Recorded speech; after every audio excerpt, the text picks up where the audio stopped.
In 1978, Brian Eno released Ambient 1 Music for Airports. This album has both popularized and named the genre of ambient music. That same year, the first video game with a continuous background soundtrack was released, called Space Invaders. Now, that is simply one hell of a coincidence, but I'm trying to somewhat connect the point that ambient music has been around for as long as video games have had the ability to feature music. With that, there's bound to be some overlap, and luckily for us, some games feature ambient in their soundtracks or even have fully ambient soundtracks. Before we actually get to some soundtracks, I have to set some ground rules. What am I considering ambient music? Ambient music has a broad definition, so I have whittled it down to a few characteristics. First, take those traditional music elements and kind of just throw them out. Most ambient music goes for atmosphere or a vibe and is often repetitive. Of course, there are some things like melody, but don't expect like rhythm or a beat. Second, most of these songs have to have little to no percussion. We're not looking for something to dance to. We're looking for something to make us feel like this.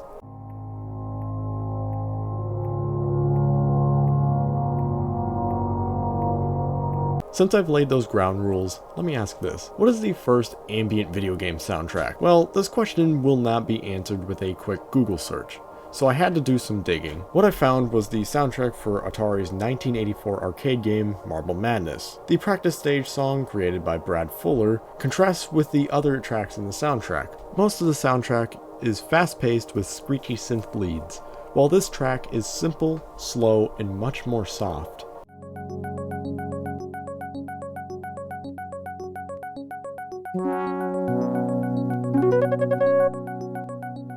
To be honest, that was the earliest I could find. Okay, I don't really know how to do segues, so let's talk about my favorite examples of ambient music in video games.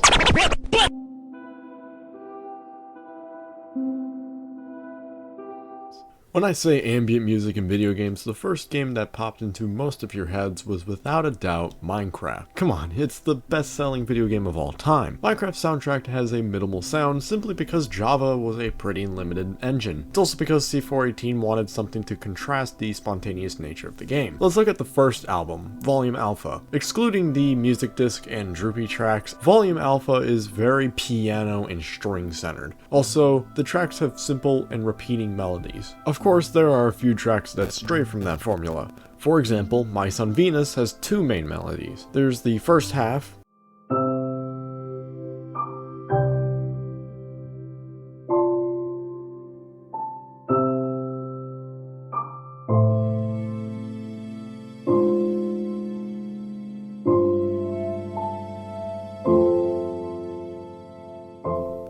and the second half.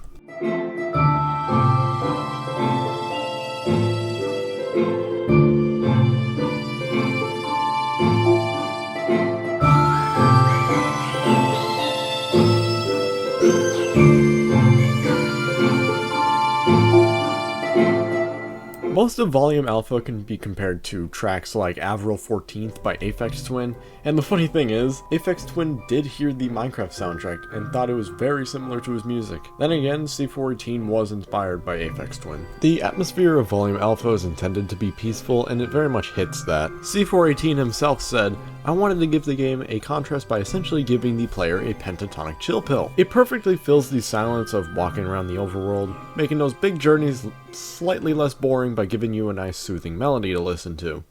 Volume Beta is almost the exact opposite. It has a variety of tones, is 2.5 hours long, and the instrumentation is completely different. Volume Beta has a lot more emphasis on synthesizers, and some of the tracks even have percussion. The two main Minecraft albums came out not too far apart, like roughly 2 years, and they sound drastically different. To prove that, let's look at Moog City and Moog City 2.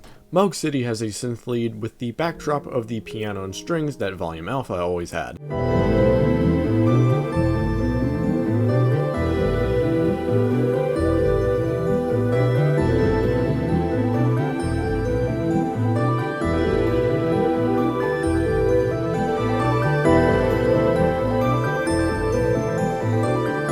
Moog City 2 has the same synth melody, this time played with an actual Moog synthesizer. The strings present in the first Moog City are gone and are replaced with simple synth pads.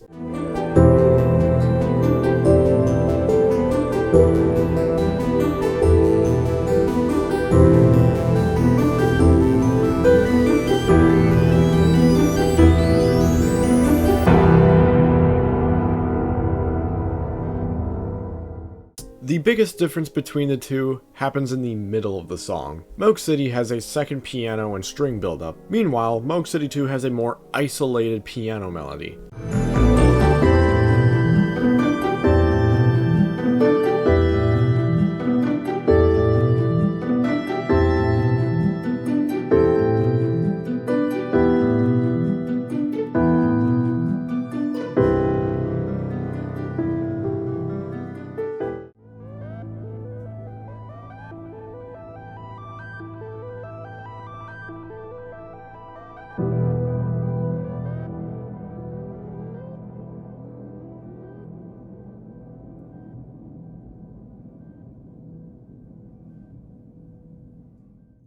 But yeah, I just felt like doing that comparison for fun. If you want to know which one out of the two albums I prefer, I very much prefer Volume Beta. Volume Beta is definitely my favorite. Probably because I have a little more nostalgia with it because I didn't really play survival mode by myself until quarantine happened. So I was mainly a creative mode player. Speaking of creative mode, Volume Beta has the creative mode soundtrack. All of them have soaring synth leads and just give an adventurous or, dare I say, creative vibe. Listening to these tracks alone, you can imagine flying around and looking down at the randomly generated world. And here are my favorite tracks.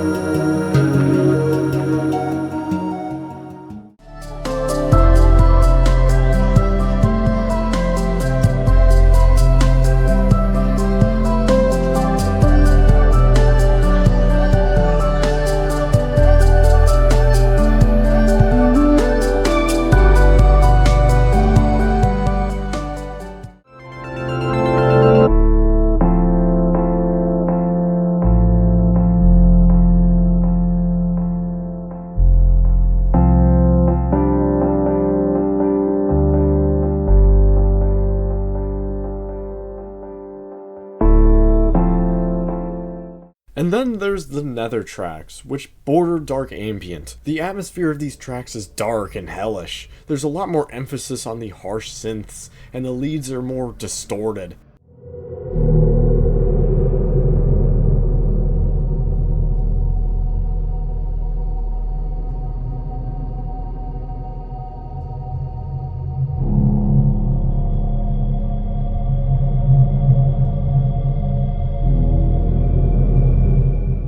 It turns out that the Nether isn't the only dimension with a dark soundtrack. There's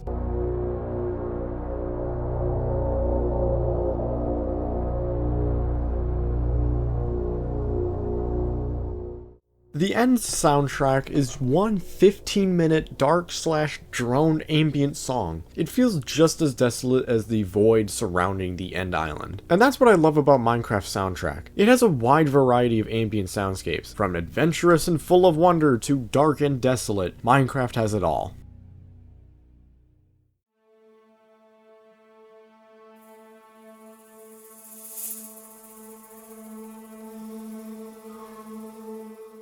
When depicting a barren nuclear wasteland, the music should feel just as desolate as the landscape around you. Of course, there's the radio, but what do you do when you don't get to listen to it and just let the original score speak for itself? The Fallout series brilliantly uses ambient as an atmospheric tool. For example, when most games have a desert section, the music mostly sounds like this.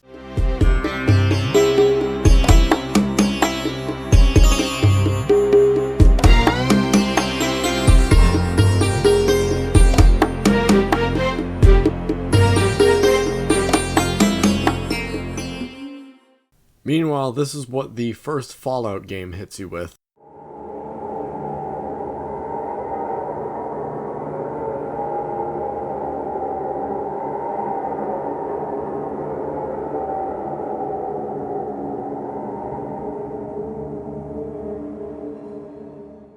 I love Fallout's use of ambient. It can stand out while also being in the background. It evokes feelings of loneliness and uncertainty about the wasteland. Even when you know what's in front of you, the soundtrack keeps its tone the same. Near the end of the game, you encounter the Master. The Master is a horrifying abomination of man and machine. The vault he resides in is dark and rusty.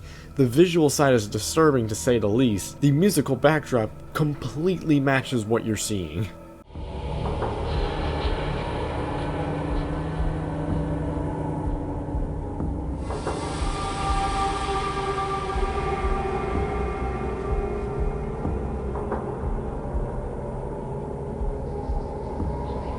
These soundtracks for Fallout 1 and 2 are heavily inspired by Aphex Twin's Selected Ambient Works Volume 2. At some points, these similarities are uncanny. For example, number 18 and the world map theme from Fallout sound nearly identical.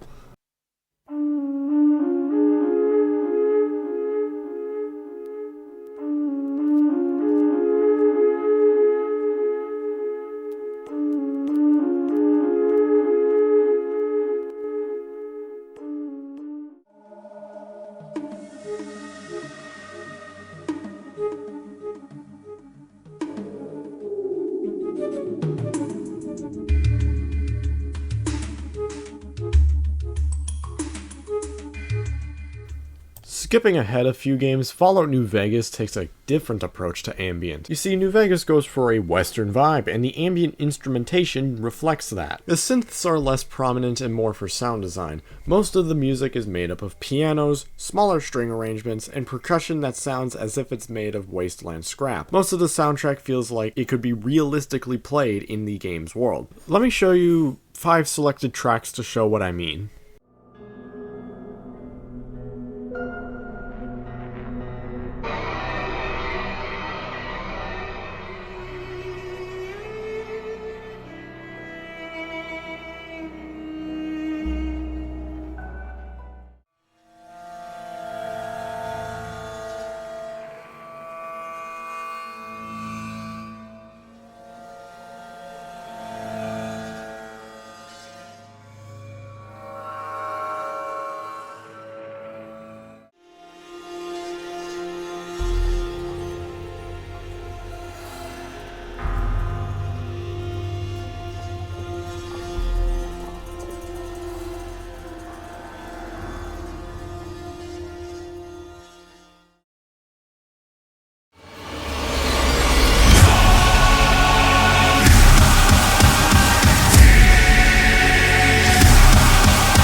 The 2 most recent Doom games, 2016 and Eternal, are known for their heavy industrial metal soundtracks. The thing is, those iconic tracks aren't playing most of the time. They only play when fights ramp up to get the adrenaline flowing.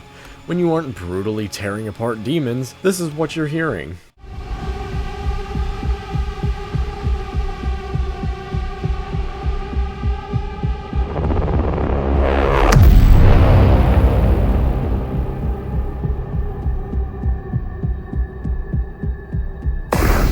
It has an atmosphere, but it's definitely not a soft and relaxing one. It's like you can hear the argent energy flowing through the ambience. It really blends in with the environment, adding some audio stimuli to the hellscape in front of you.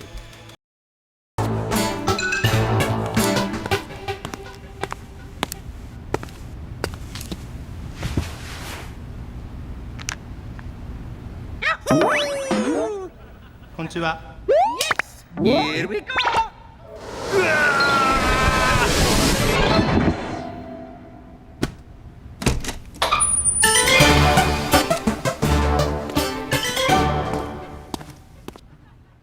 My last example isn't from a specific game, instead it's from 2 game systems, the 3DS and the Wii U. Let's go in chronological order. Almost all of the 3DS's background music is some form of ambient music. It's a great genre for when you want the music to have some presence but not too much. I know this is a very often said comparison, but the home menu music gives off like Fruitager Arrow vibes.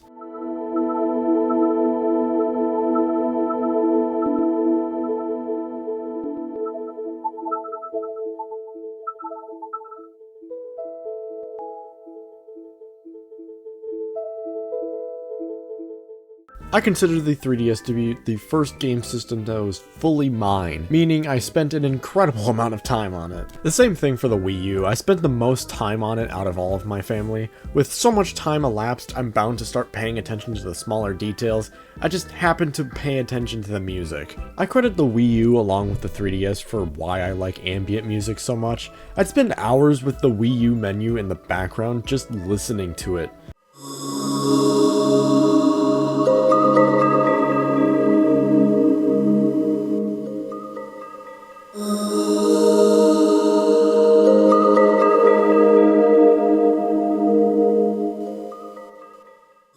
Slightly off topic, but a while back I found an album called Music for Menus by an artist called Blank Banshee. Listening to it for the first time reminded me of listening to the Wii U and 3DS background soundtracks. It felt nostalgic even though it was my first listen. I'm pretty sure the Wii vibe is what it was going for considering the album cover and the general sound. There were many soundtracks I would talk about, but simply put, I don't know much about them.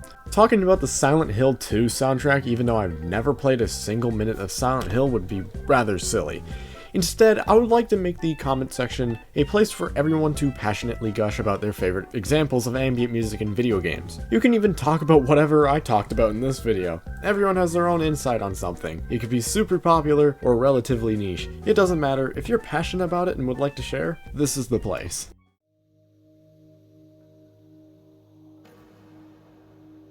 Wow, I made a video in a decent amount of time. Like, I started this script on March 9th, which was before I got really locked into the World at War video, and then I gave myself like a couple days, and then I fully worked on this script. And I also started a bunch of other scripts, which you will see be adapted into videos in the coming, I would say, months. Lord knows how long it will be until the next video comes out. So, in the meantime, bye.